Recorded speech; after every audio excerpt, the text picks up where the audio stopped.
Well, there wasn't a video last week because I'm waiting on parts for this Yugo. Nothing's really changed since you last looked at it. I did a little bit of work, but I'm stuck waiting on some like sprockets and chains and such. And I could go on like an obscenity-laden tirade between Amazon and Tractor Supply not having anything, but here we are. So until I get some parts, I can't really work on it. So instead, for the sake of having something to post, I figure I'd show you one of my screw-ups, and that's the fact that I left one of my good tractors here. Yes, this is actually a good one. Outside in the weather while the guys were working in the garage. It was supposed to be like for a day, ended up being like a month, and now the tractor doesn't work anymore. It doesn't start, some of the cables are frozen. So yeah, so that's no good. Oh, and the seat fell off at some point too. And since I scrapped my Blazer that I was, or Jimmy that I was plowing with, now I had to plow my driveway with something, so I figure I should probably get this thing working again. So I guess we're gonna make a nice little video here on maybe making this run. And if it doesn't run, then I guess I won't post it. So here we go. So this unit here is a Cub Cadet 1450. It's a mid-late 70s. Never bothered to find the year. But I got this years ago for like 50 bucks. And it took a little bit to get it working, and it worked pretty good. It has a 50-inch deck, came with a snow plow, it's hydrostatic, etc. It's your pretty basic, ridiculously heavy, giant 1970s Cub Cadet lawn tractor, or garden tractor rather. But I wanted to try and get it rolling, and it's always been pretty reliable after the initial meddling with. Oop, here comes the heater. But now it's not working. So the first thing is it won't even crank. Don't mind that, that's just the heater, it's completely normal. And I've noticed the battery cables look like hot garbage. So I think I'm gonna start there. Believe it or not, the like 10-year-old battery actually tests good. And I put a jump pack on it and it still doesn't help, so it's probably not the battery. But I'm gonna start by making some cables for it and go from there.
Well, that should fix that. Up in the dashboard here, the thing I was fiddling with is this actually has like a Ford starter solenoid.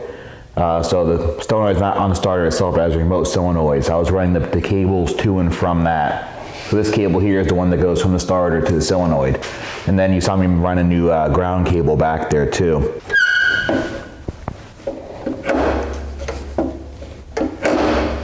Come on, be safe. Oh well, we'll see if that works.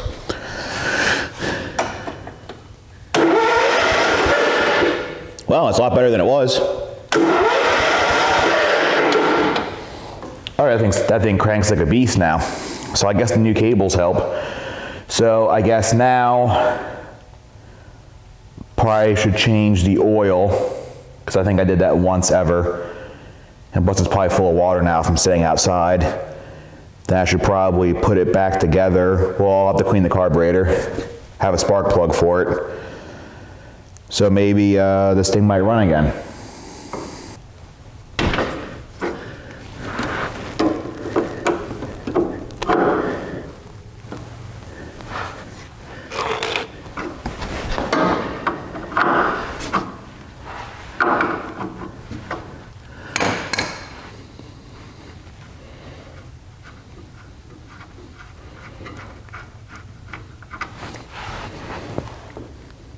Oh, it is indeed black.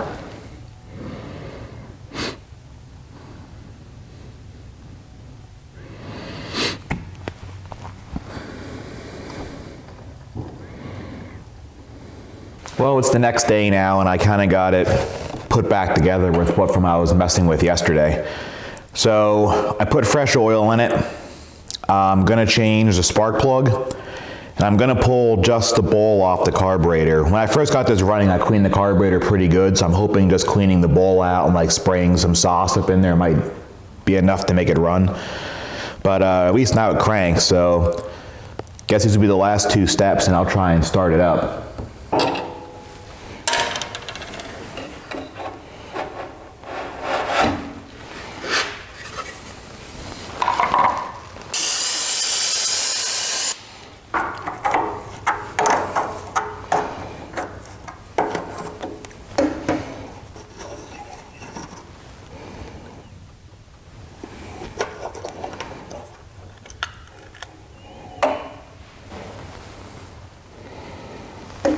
It's actually not too bad inside.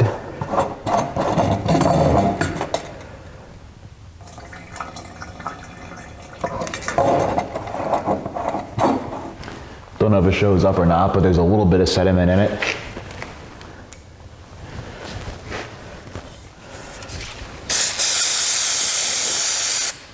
Better than I expected, actually. There wasn't any like ethanol gunk.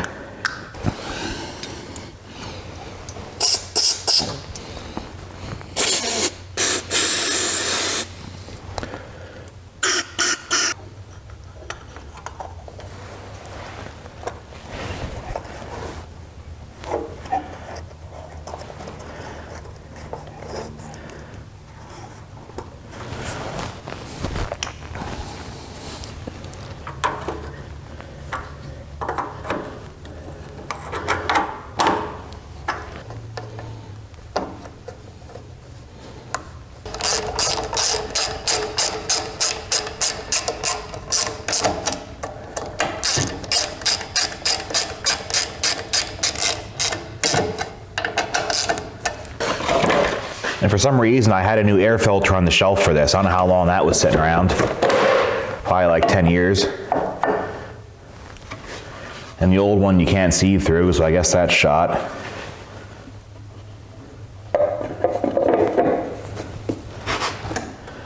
Okay, let's try it out here, see what happens.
we go. Not too bad. You can tell it shakes quite a bit. I think it needs motor mounts. I believe these have motor mounts. Maybe it needs motor mounts. But we'll see. I guess now I just got to get the whole winter outfit on it now that it runs. Well, I think the camera died again in the middle of the exciting work here on this nice little tractor. But I don't know how much it got. I guess I'll figure it out when I edit it. But you may have missed me getting this nice seat off another Cub Cadet that I have sitting around. It's off an older one. It's fiberglass instead of a nice padded thing, but it's good enough. It's a seat. My butt fits on it. Meets the criteria. And after battling with the tire chains, I got them on. I have wheel weights that I used last year, but they weren't really successful. I think the chains would be better. And by the looks of it, I don't know if I'm gonna be able to put both on because the weights stick like way out of the wheels. So I guess I'll just see how the chains go. Maybe I'll put like weight on the back or something to try and get some more traction. But I think it's like pretty good. The only thing I have left is I realized I never changed the transmission fluid on this, which is like a hydraulic fluid. And then I looked and it doesn't look like anyone's ever changed it because it still has what's probably the original filter on it from the mid-70s. So I got a filter and I got some fluid. So I'll do that. Maybe it'll make the trans blow up. I don't know. Guess we'll see. But after that, I think it's pretty good for winter, which means it probably won't snow.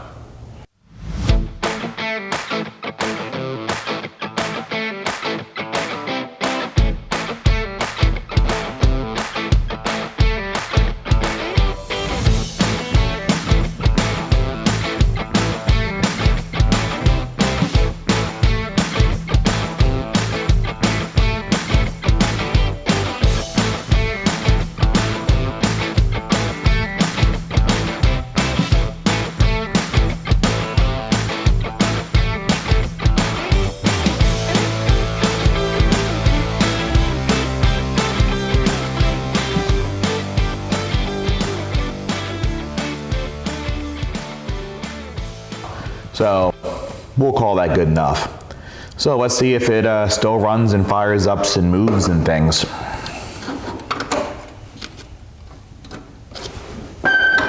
Hope you press the pedal.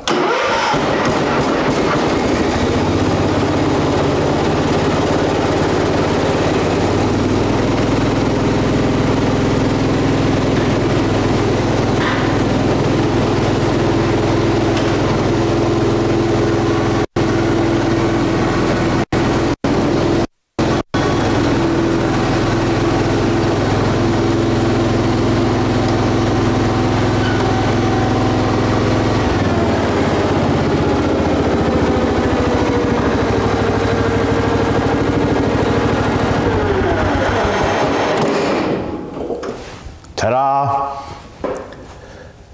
So hopefully at least a couple of you enjoyed this video. I should be back on the Yugo next week, assuming the parts show up. So maybe you'll enjoy the other single-cylinder vehicle here in the garage. See you then.